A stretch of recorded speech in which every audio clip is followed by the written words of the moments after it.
Our understanding of the scriptures is not just a product of Swadhyaya, it is also a product of Sangha, Sadachar, Sadhana and Seva. 5 S's, all 5 S's are important, not just one. So just imagine you study something today. After 3 years you study the same thing. Understanding becomes better. Same book, same shloka, same translation, same purport, same person, but why understanding is deeper? Because in these 3 years we have done a lot of seva, lot of worship of the Lord, lot of chanting of the holy names, lot of blessings of devotees. So all this entire spiritual culture helps us understand the scriptures better. It's not just a product of our own diligence or intelligence in studying the scriptures, right? So devotees, if you are comfortable, you can come in front also. The devotees are standing there. So just sitting in a room and studying the books in seclusion is not sufficient. We should also be part of spiritual culture. So now we will discuss about the traits of a good student of scriptures. Good student of scriptures, what kind of qualities he may have. You have printouts. If you are unable to see the screen, you can see the prints also. I don't have one here, no problem. So all these are mentioned in the printout. So first, devotion and intelligence. You can see the first sheet. So we'll cover all the points one by one. First, devotion. You know the shloka? Aham vedmi sukho vetti vyaso vetti na vettiva bhaktya bhagavatam grahyam na buddhya na chatikaya. Aham vedmi sukho vedmi. Lord Shiva is saying that I know Bhagavatam. Sukadeva Goswami knows Bhagavatam. Okay, and he says Vyaso vetti na vettiva. Whether Vyasadeva knows Bhagavatam or not, I don't know. He is the author. So, why bhaktya bhagavatam grahyam? Only by bhakti we can understand Bhagavatam. Devotion is the first qualification to understand Bhagavatam. But why Vyasadeva cannot understand Bhagavatam? If you see Vyasadeva from the perspective of being a literary incarnation of the Lord, he cannot understand. If you see him as a devotee, he can understand. So devotion is needed. Even Krishna cannot understand Krishna. Krishna became Lord Chaitanya Mahaprabhu, adopted the mood of a devotee of the Lord, then he is able to relish Krishna's sweetness. One of the reasons why Krishna appeared as Lord Chaitanya Mahaprabhu is just to experience the mood of a devotee and thus relish his own sweetness. So bhakti is the first qualification to understand Bhagavatam. You know this story from Chaitanya Charitamrita. Lord Chaitanya Mahaprabhu saw South Indian Brahman. He is crying. And I will not elaborate on the story, mainly 2 points there. Here, Lord Chaitanya says, my dear South Indian Brahmana, although you are illiterate, although you are unable to understand what you are studying, still my understanding is whatever you understood from Bhagavad Gita is the essence of Bhagavad Gita. Why? You have 2 qualities. One, you are submissive to your Guru. Although you are an illiterate, Guru told you to read Bhagavatam, you are reading. And when you are reading, you are remembering Krishna and Krishna's Bhakta Vatsalyata, you are having tears of love from your eyes. That shows that you have love for Krishna, you have submissiveness to Guru. Whatever you understood from Bhagavad Gita is the essence of Bhagavad Gita. The speaker of Bhagavad Gita is giving this acknowledgement. So devotion is the primary quality to understand Bhagavatam, not literary skills, not scholarly skills. Then, second quality of a student of Bhagavatam is a sense of urgency, eagerness. To the degree we are hungry, to that degree we can digest the food that we eat. Right? Similarly, to the degree we are eager, to that degree we can digest the knowledge that we hear or read. So this is the mood. We see the example of the sages of Naimisharanya. They are very eager to understand Bhagavatam from Suta Goswami. And sense of urgency. What could be a more emergencier situation than someone going to die in 1 week? So Parikshit Maharaj is not eating, he is not sleeping. He had a sense of urgency. This is the moment that I need to spend in understanding Krishna. So with great eagerness is he hearing Bhagavatam. So that's the mode of approaching Shastra. Then some more qualities of Suta Goswami. Tvaya khalu puranani setihasani chanagha. All the sages of Naimisharanya are glorifying Suta Goswami as anagha, you are sinless. As akhyatani and adhitani, you are well read in scriptures and you are also experienced in teaching them.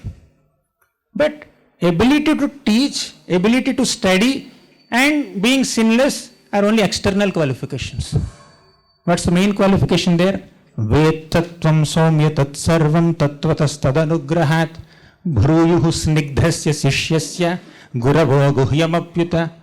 He is Saumya and Snigdha. He has great affection and love and respect for his gurus. Obedience to his gurus.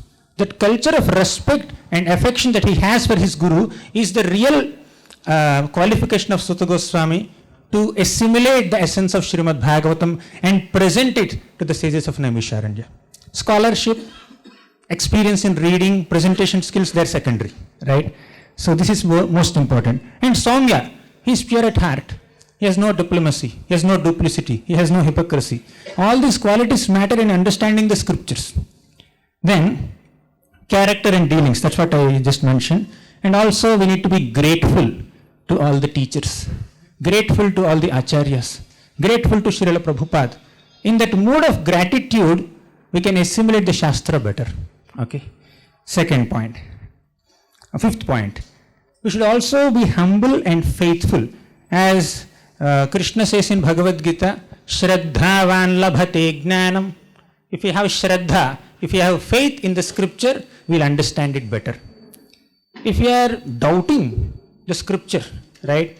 Oh, well, let's see whether it is right or not. If you are reading the scripture in an evaluation mode, then we cannot get into assimilation. So keep aside the evaluation mode, imbibe faith, then understanding the scripture becomes very easy. And being non-envious. Right in the beginning of Bhagavatam, this is mentioned. Dharma projita kahitavotra paramo nirmatsaranam satam vedyam vastavamatra vastu shivadam tapatrayam moolanam nirmatsaranam satam vedyam. Bhagavatam is understood by people who are non-envious at heart. When there is envy, we can't understand Bhagavatam. To the degree we are non-envious, to that degree we can understand and assimilate Srimad Bhagavatam. Bhagavad Gita also. Krishna said in Bhagavad Gita, Idam tute guhyatamam pravakshyam yanasuyave. I am speaking to you this Bhagavad Gita because you are non-envious. So non-envy is seen as a qualification to understand Gita or Bhagavatam. That's the mood. So when we create this mood, then assimilation of Shastra becomes very easy. Then seventh point, service attitude. Jiva Goswami, such a great scholar, what was he doing in the initial days? Jiva Goswami was just collecting palm leaves. He is just collecting palm leaves and preparing the paper and pen and ink for Rupa Goswami and Sanatana Goswami, menial service. I am already a scholar, I can still become an author, so why should I serve these people? So he was not thinking like that. He was very obedient and submissive and eager to render service to his superiors. By their blessings, he himself became a scholar. Right? So a sincere student of Shastra doesn't identify oneself to be a scholar or doesn't aspire to become a scholar, but identifies oneself as a servant and aspires to become a devotee. When that mood is there, assimilation of Shastra becomes very easy and natural. Next, you know, Maitreya Muni, all the hearers of Bhagavatam, within Bhagavatam, are saying the same thing. One more point. Oftentimes devotees say that I read so much, but I can't remember it. Okay? I read so much, but I can't remember it. But we ate breakfast in the morning, we remember the menu. But do we remember the menu, what we ate 10 days back, what we ate 1 month back? But we were nourished by it. We were nourished because we ate, we have been eating all these days, we are having some strength now to stand here. Similarly, just like food is a necessity of the body, Shravanam is the necessity of the soul. So we need to feed the body 2 times or 3 times for it to survive. Similarly, we need to feed the soul, the sound vibration of Srimad Bhagavatam, Bhagavad Gita, Vaishnava scriptures. So in that mood of nourishment, we should, in the mood of seeking nourishment, we should read scripture. Whether we remember it or not, that's secondary. But let's hear. We may not be able to remember everything, but internally some transformation is happening. Some purification is happening, even if you don't remember everything. Okay? Then we should seek the essence. There are two terms, Saragrahi and Bharavahi. Saragrahi means an essence seeker. Bharavahi means a burden carrier. We should not carry the burden of scholarly knowledge. We should understand the essence of all the scriptures, which is to perform devotional service unto Krishna. Yes, we can do analysis without missing the essence. Analysis is done to arrive at the essence, not to miss the essence, right? So therefore, let's try to be Saragrahi. The mood of studying Shastra is to seek the essence more than just accumulating knowledge, which becomes a burden after some time. You know, Tapan Mishra, he read so many Shastras. He could not understand the essence. Mahaprabhu said that Bahu Shastra Bahuvakya Chitte Brahmahai. If you read so many statements, your mind will get bewildered. Right? You can't understand what is sadhana and what is sadhya. Right? Stick to the most important teachings of the parampara and teachings of the scriptures without being extremely eager to accumulate so much knowledge, which may not be exactly favorable for advancement in bhakti. So next, I will skip a few points. Very important point is service. Service is that circuit. Vaishnava Seva, Guru Seva is that circuit that converts the input of theoretical knowledge into the output of practical realization. We are not just into accumulating knowledge, but we are into assimilating knowledge. Assimilate it, internalize it, apply it, realize it. So that should be our aim rather than just accumulating knowledge. So that assimilation and realization happens by Vaishnava Seva. Right? One more point. Material knowledge can be acquired by research, but spiritual knowledge and spiritual realizations are acquired by revelation. Bhagavatam is not a book. Bhagavatam is person. Which person? Not an ordinary person. Krishna himself. Right? Sri Krishna Parivartita. So just like a friend cannot reveal his or her heart to another friend if he notices or she notices some ill intentions, malicious intentions in the friend. Similarly, when Bhagavatam notices some malicious intentions or bad intentions in the reader, Bhagavatam will not reveal.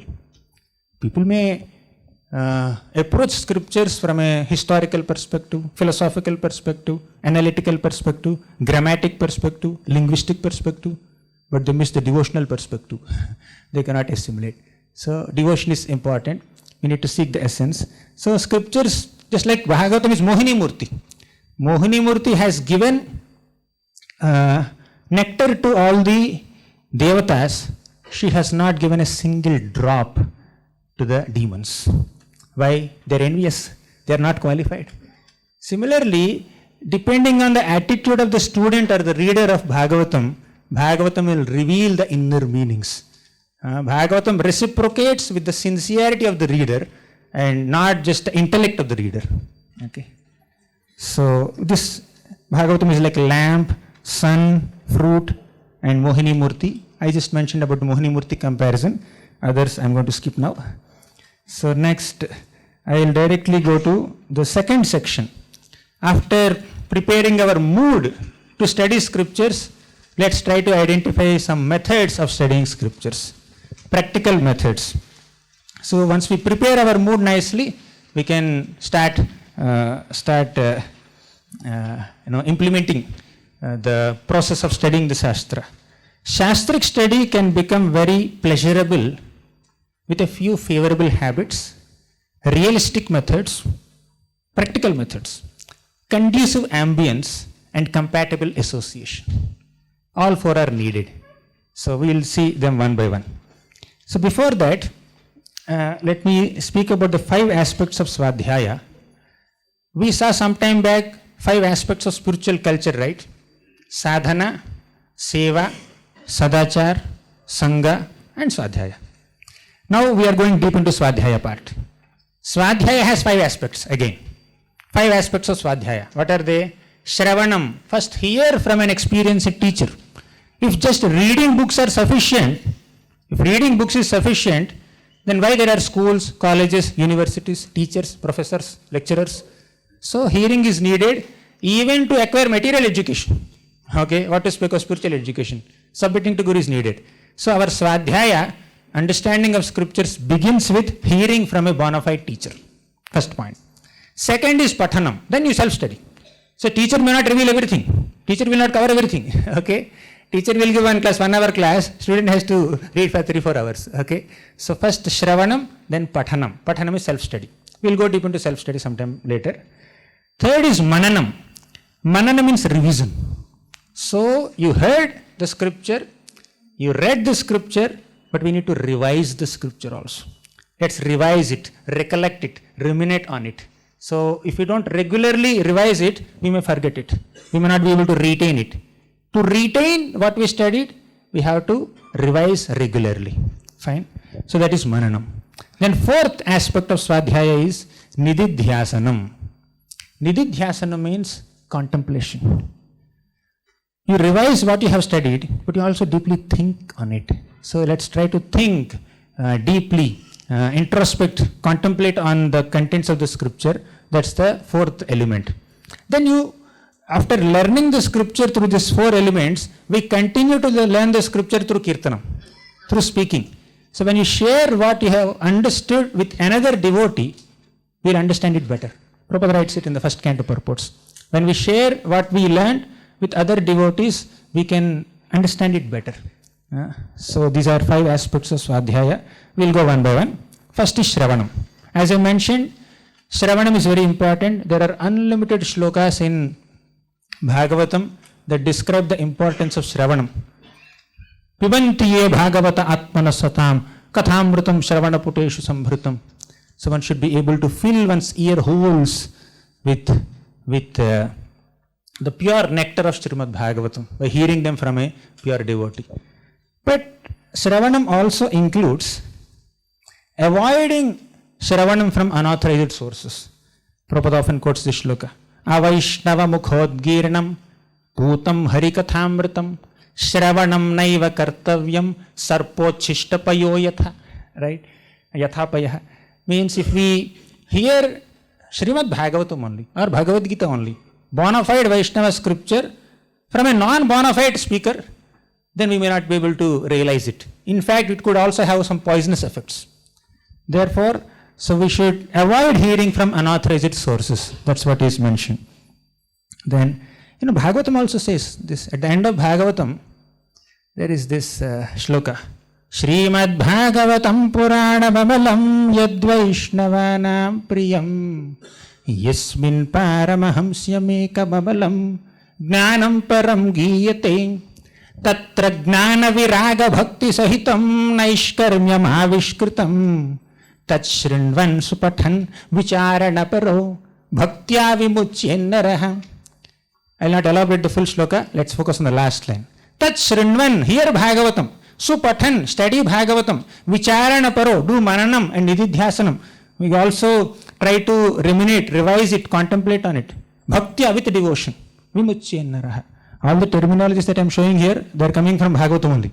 Shrinvan, Supathan, Vicharana Paro. So next element of Swadhyaya is Pathanam. I don't know what to do when screen is not functioning. It's perfect. Anyways, we have the content in your scripts. So 10 aspects of Pathanam. We may not be able to cover everything, but I'll just go quickly. First is prioritization. It's not time management, it's priority management. So somehow we prioritize eating because without eating we can't survive. Similarly, if we prioritize studying and hearing, thinking that, understanding that our soul cannot survive without this nourishment coming from Bhagavatam, then we will naturally spare some time from Bhagavatam, for Bhagavatam. So that is prioritization. Next is choosing an appropriate time. So sometimes we may spend time, to read nicely, but we may not read at an appropriate time. Sometimes we may open, one day I was 10 years back, we had some site work in Govardhani Kovilis. So 9:30, 9:40 I came out and opened second canto Bhagavatam. It's very technical, extremely technical. One of our senior devotees said that, what are you doing? The whole day I could not read anything, I'm reading something now. But why are you reading second canto? You can't understand much now. And you are already so exhausted physically and mentally. Now you read Krishna book and then go to sleep.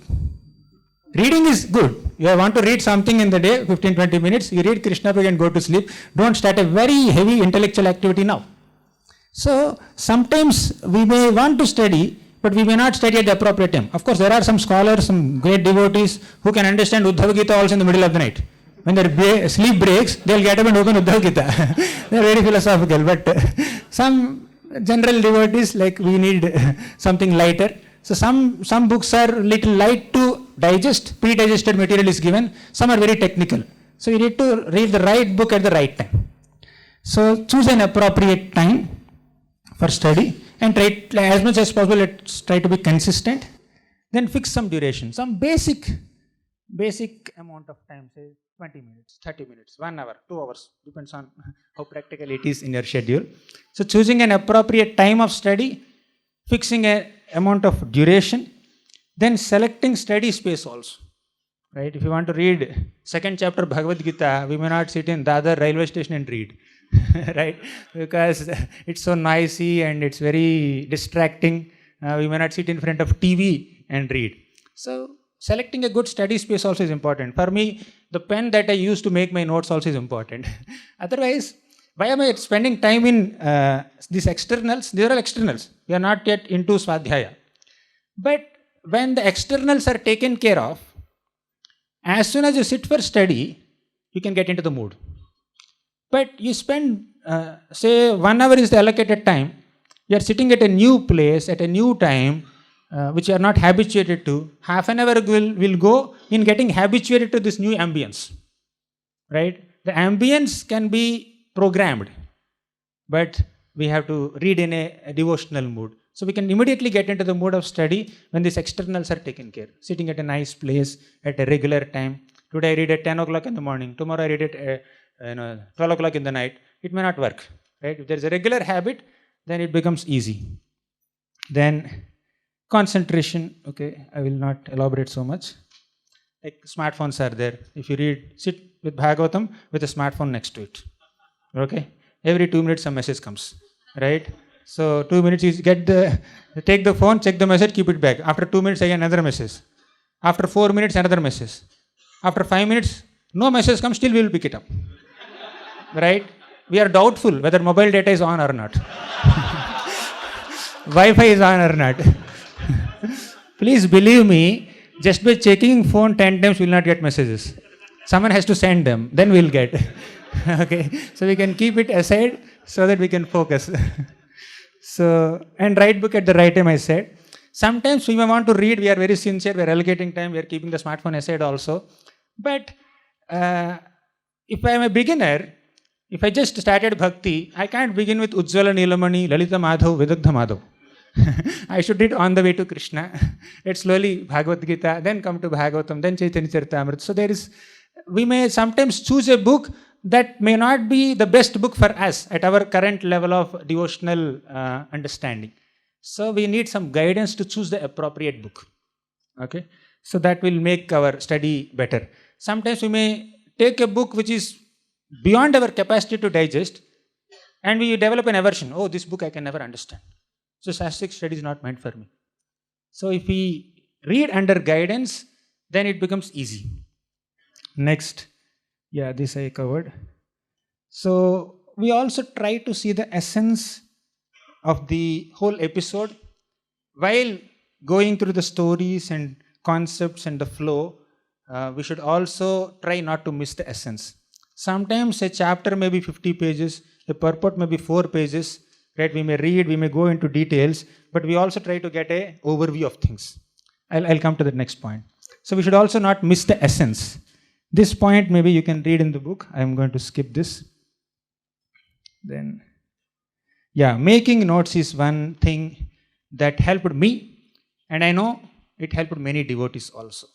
So, if we try to make some notes while reading, we will have more concentration, focus in study, and we will also try to avoid sleep.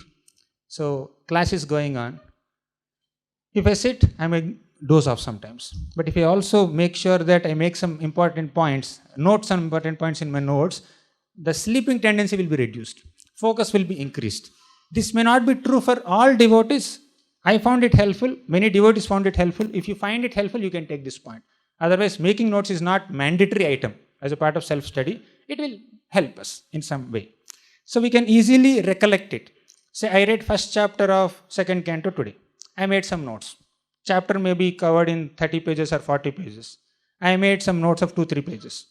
Now tomorrow when I open second chapter, before entering second chapter, I have the summary, a quick outline of what is there in the first chapter. I will just revise my own personal notes. When we read and understand and write things in our own words, they will become our own. Right? So we may read 30 pages, we may not be able to connect with every single point immediately. But we can just gather some very, very important points that are very much appreciated by our heart at this current stage of devotional service. If we note them down, we can retain it better. Right? So that's very helpful for future revision and giving classes also. Then we can make things concise. So we can make things concise while making notes, and we can expand while we're explaining to someone else. Contract and expand, right? So this is how I try to take notes. Just the red letters are Bhagavatam shlokas in Telugu, okay? Then black letters are a paraphrased version of translation, and little black letters above the shlokas are the meanings of the tough words. Right? Some words we can understand, some words are very tough. I just write the meaning on top of it only. Then the blue points are a summary of Prabhupada's purports. Prabhupada must have written 3-4 paragraphs. So just important points I just noted down. And some pencil lines and green color, they are like extra points which are not there in the book. When you're reading, you can pause, think. You're reading Dhruva Maharaj pastime. You can recollect something similar in Prahalad Maharaj's pastime. You can write it there. It may not be there in the book. So you can also just contemplate on the contents more. So that's the second aspect. We were discussing 5 aspects of Swadhyaya, right? One is Shravanam. Second is Pathanam. We saw 10 points on Pathanam. Third is Mananam. Mananam is recollection, revision. In this I will make 2 points. One is Simhavalokana. Second is Vihangavalokana. Simhavalokana means, what does a lion do? Lion kills his enemies in the forest and then moves ahead. Prabhupada uses this word, Simhavalokana. So he will move ahead in the forest. Sometimes lion will look behind. Any more enemies left? Right? So that's called lion's gaze. Similarly, when we are reading scriptures, moving ahead in our study, sometimes we should look back also. Just flip the pages. Did I miss anything? Right? You read 10 pages. Don't go to the 11th page immediately. Just look back into these 10 pages once again. Spend 5-10 minutes if you have missed out anything. That is called Simhavalokana. Next is Vihangavalokana. Vihangavalokana means a bird's eye view. Now this bird is flying and it's able to see a big patch of land, the hills and the pathways and the trees and fields, all the big plants, small plants from a top view. Just like we go in airplane, from the window we can see all the pathways, very narrow. All the big trains like a small lion, okay, and big skyscrapers like small matchboxes. So when we are studying, we can also note the skeleton, the flow in one paper. So from first shloka to seventh shloka, these are the contents covered. From 8th shloka to 15th shloka, these are the contents covered. So like that, if you make a skeleton, we make a bird's eye view of the entire chapter, and once you complete reading the chapter, you have the entire chapter at a glance. So that is bird's eye view, Vihangavalokana. So this kind of looking back in our study to revise, to know if you have missed something, and also having a bird's eye view of the entire content, that will make study very easy.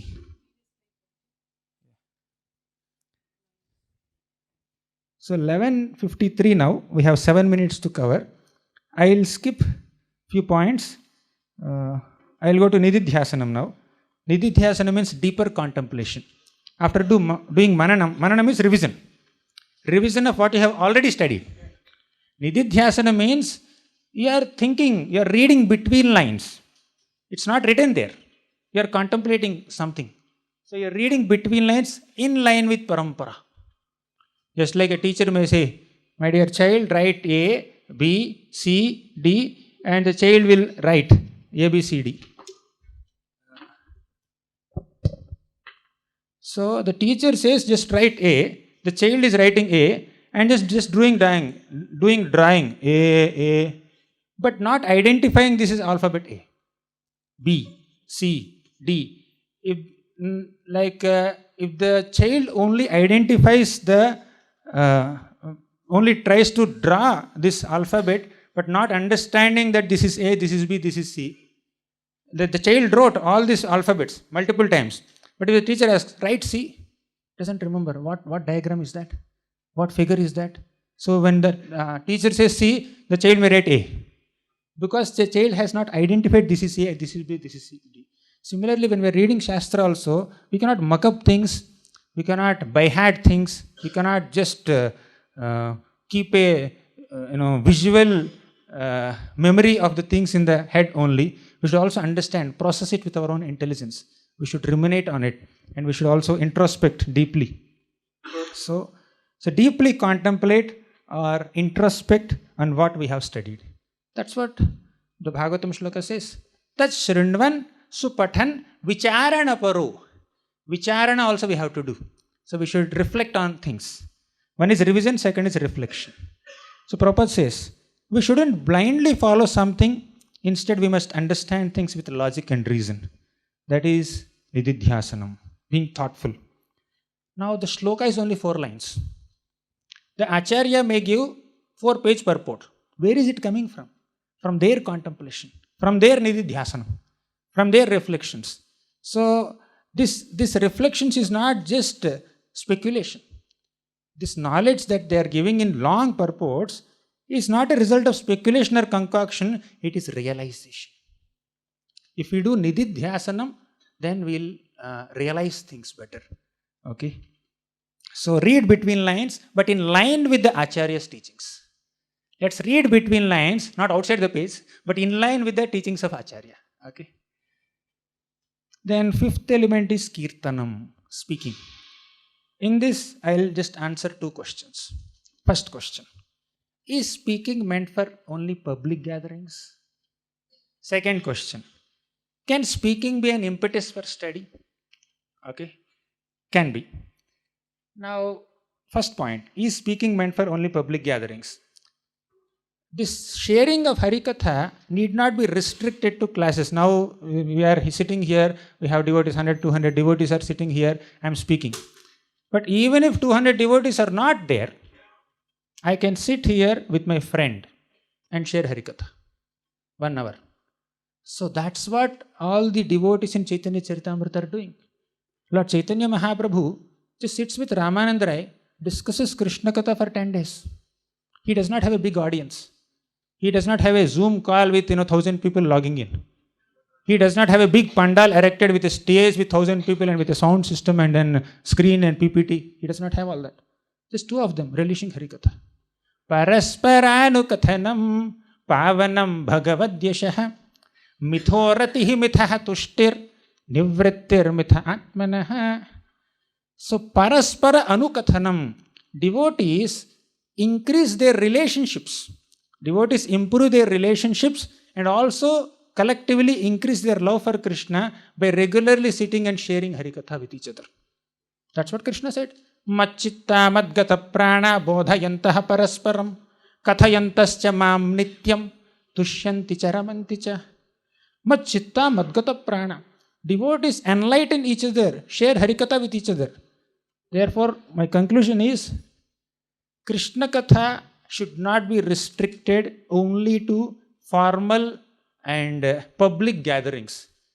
So we should bring in the culture of sharing Krishna Katha, glorifying Krishna, sharing the Shastra with each other, even in our private, personal conversations, informal gatherings also. When we bring in that culture, individually and collectively, we can become Krishna conscious, and that's a wonderful application of Shastra, right? So when we get into that culture, I have a couple of, you may not do that with every single devotee.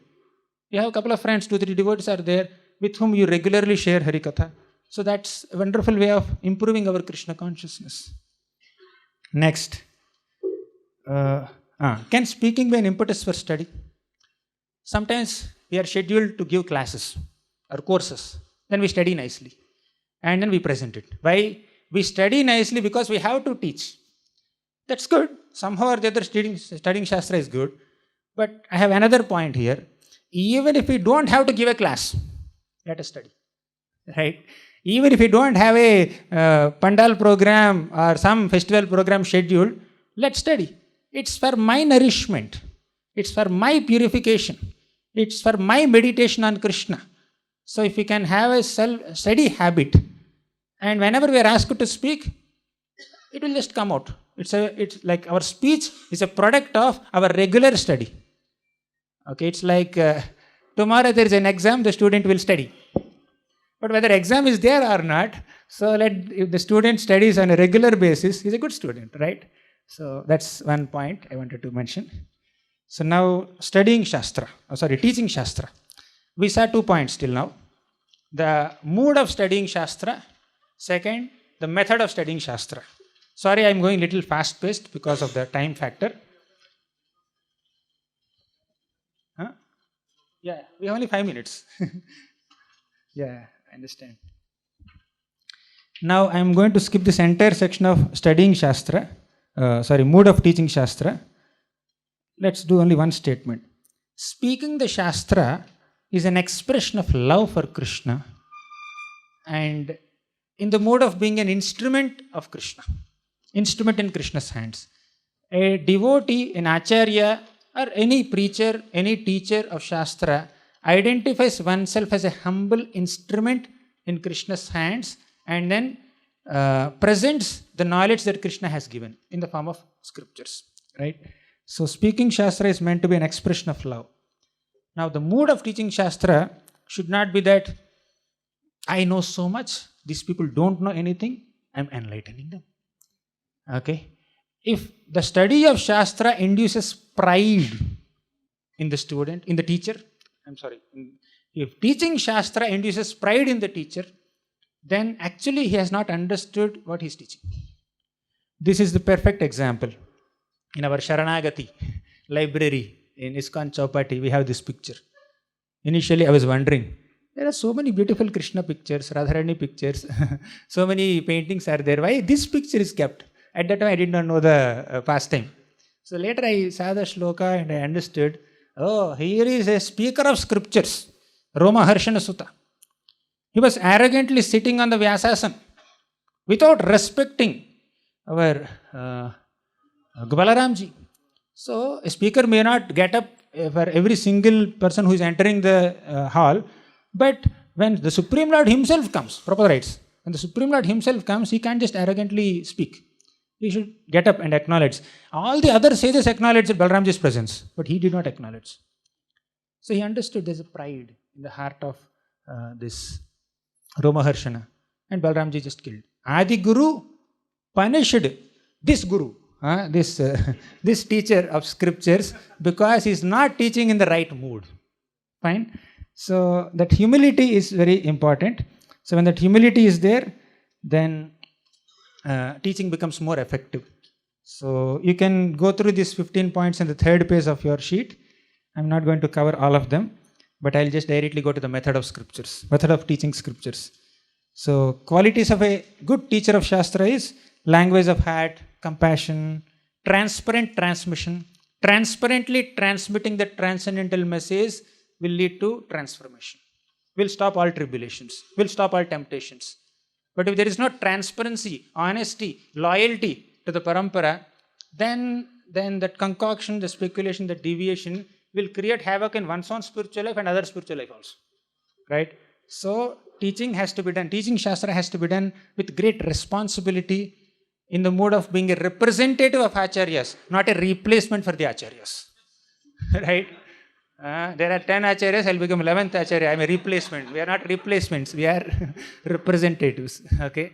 We are supposed to be in the mode of being an instrument, not accomplishment. We should be instrument conscious, not accomplishment conscious. Right? So, when a sincere devotee speaks on Shastra, it's a genuine expression of one's appreciation for Krishna's qualities. Giving class is not just declaring that I am so knowledgeable. Giving a class is just an opportunity to become Krishna conscious for that 1 hour. While speaking, while glorifying Krishna, we can't be spaced out, we can't be sleeping, right? So we are attentively glorifying Krishna.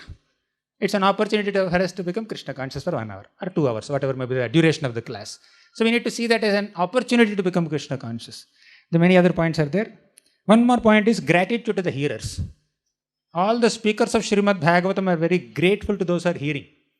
Maitreya Muni was grateful to Vidura. Sukadeva Goswami was grateful to Parikshit. Narada Muni was grateful to our Yudhishthir Maharaj in 7th canto. He's praising Yudhishthir Maharaj so much. Right? And Sota Goswami was always praising the wonderful questions asked by the sages of Naimisharanya. All the exemplary teachers of Bhagavatam in Bhagavatam are having deep appreciation for the hearers of Bhagavatam. Because you are having eagerness to hear Bhagavatam, I got an opportunity to glorify Krishna. This is how Maitreya Muni says.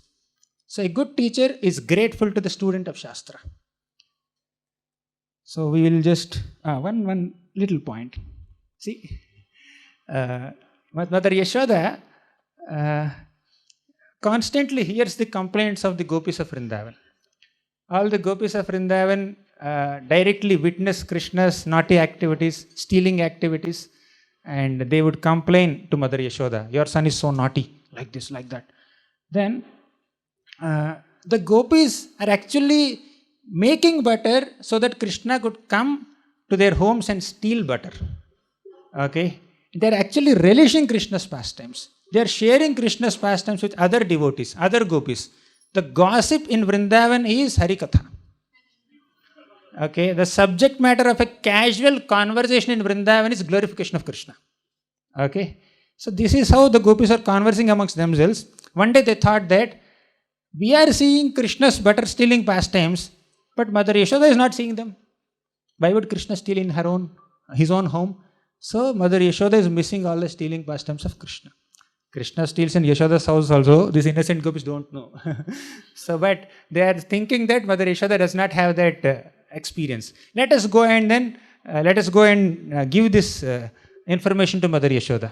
So in that mood they went, but they are speaking in the mode of complaining against Krishna, not just glorifying Krishna Katha. They are not saying Om Namo Bhagavate Vasudevaya.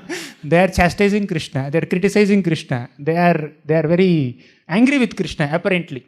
They seem irritated with Krishna, but actually they are appreciative. So when the gopis who saw Krishna's pastimes firsthand narrated those pastimes to Mother Yashoda, her experience of Krishna's pastimes is much greater. Her relish of Krishna's pastimes is greater than the gopis of Vrindavan, who saw them firsthand. Why? The pastimes of Krishna, which are already very sweet, they are mixed with the love of the gopis. So, when a devotee who loves Krishna speaks the pastimes of Krishna, the pastimes become more relishable because the pastimes are mixed with the love. That's why Sukhamukhad Amrutad Drava Samyutam. Krishna's pastimes are already sweet, but when a devotee who loves Krishna narrates them, they become much sweeter. Okay? So this is the language of heart.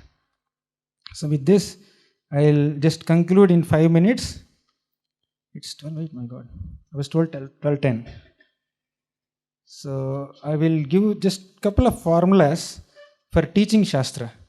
The method of teaching Shastra. So first important key in teaching Shastra is understand the mood and the need of the audience, and make the teaching more effective and enlivening. if we understand the mood and the need of the audience. Secondly, we may not be able to understand the mood and need of every kind of audience. We need to choose our audience also, right? So there are different types of audiences. We may not be able to connect with every type of audience. Shastra can be presented to practicing devotees and new people, corporates or college people, school people, children's. You can present Shastra in different forums, but we can choose that forum where we can effectively present, which is compatible with our own ability to present. So understand the mood of the audience and present accordingly. That's compassion. Okay, next. I'll just present this formula, CPU formula. Okay, so teaching requires the CPU formula. In 3 minutes, we'll conclude. C for content, P for presentation, and U for understanding. Okay, so to teach effectively, we need to have the right content, good presentation, and more than these two, the right understanding of the content. So let's begin with C. C is content. So I have a please formula for content. What should be the content of a Shastric presentation? P, practical and personal application. Teacher should also be able to highlight the application value of the content. Not that we squeeze out some speculative lessons for application. Some things are just meant for relishing. You may not be able to apply everything. But wherever there is a possibility, try to point out the application value. Prabhupada does it in his purports a lot. P, that is P. Then L for lessons. There are beautiful lessons. Samudra Manthan you are describing, and there are so many lessons in Samudra Manthan. Okay, you can identify them nicely. Prabhupada has already identified. We need to identify again. E, for example. For example, you are speaking Vyavasayatmika buddhir ekeha kurunandana bahushakha hyanantascha buddhayo avyavasayena. Now this shloka is speaking about determination, resolute determination. Now you speak the concept, also give an example. Who is a good example of determination? Srila Prabhupada, Hanumanji, Bhagirata, Dhruva Maharaj. So if you give an example, the concept becomes very clear, right? Next is analogy. So analogies are everywhere in Bhagavatam shlokas and purports also. Prabhupada explains the disappearance and appearance of Krishna by giving an analogy of comparing it with sunrise and sunset. It becomes very easy.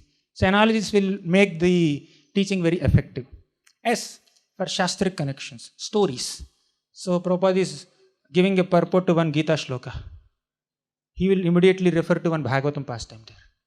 So you are speaking one Shastra, you connect it to another Shastra in a relevant way, right? So when you have Shastric connections, and you have nice stories and some shlokas quoted, the message becomes very digestible and authentic, right? Then finally elaboration. So you have this please formula for the content. Then CPU formula we are discussing, and we did C part content. Then we are into P. P for presentation. So for presentation, you can have the right selection of contents.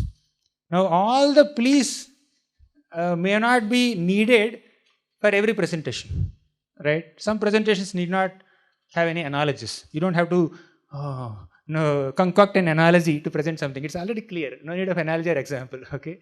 So selecting the right contents, some or all of them, then having a smooth flow in the presentation, and some interaction with the audience, either expressive through one's expressions or verbal way, asking some questions or answering the questions. That way we can have an interaction and also respect their time. We have very less time now. And also using some audio visual aids if possible. So these are some points about presentation. Then finally U for understanding. So understanding the how much we understood the content we are presenting will be understood by the audience if we really understand. Right? If you don't have understanding, they will understand that we did not understand. Right? So therefore, understanding and presenting is good. Not that, okay, I have so-and-so class tomorrow and I do a folio search. Nowadays, People don't even do folio search, they do Google search. Right? I searched in Google, I searched in folio, I got these references and then made this presentation. Okay. Sometimes we may not be able to understand the context. You have a presentation on the science of soul. You will get some references from 2nd chapter of Gita when you do folio search. You may also get some references from the 1st chapter of 7th canto where Hiranyakashipu is speaking the science of soul. Right? Not knowing that it is Hiranyakashipu speaking, we may quote it. Right? It may have a different effect also. Right? So, not knowing the context, not have sufficiently understanding the point, if we just search and then put it there, then it may not be very effective. Okay? So, understanding the subject, second, understanding the need of the audience. So, accordingly, if we present, that will make the presentation very effective. So, with this, I'll conclude. The next speaker is also here. So, I must... 12 minutes done too. I just spoke on completing on time. So, Gauranga Prabhu is here. Gauranga Prabhu is a very inspirational personality for me in my personal Shastric study. He engaged me in Bhaktivedanta Vidyapit. Because of him, I learned Shastra and I'm engaged in studying Shastra and serving others who are wanting to study Shastra. I acknowledge him. With this, I will conclude.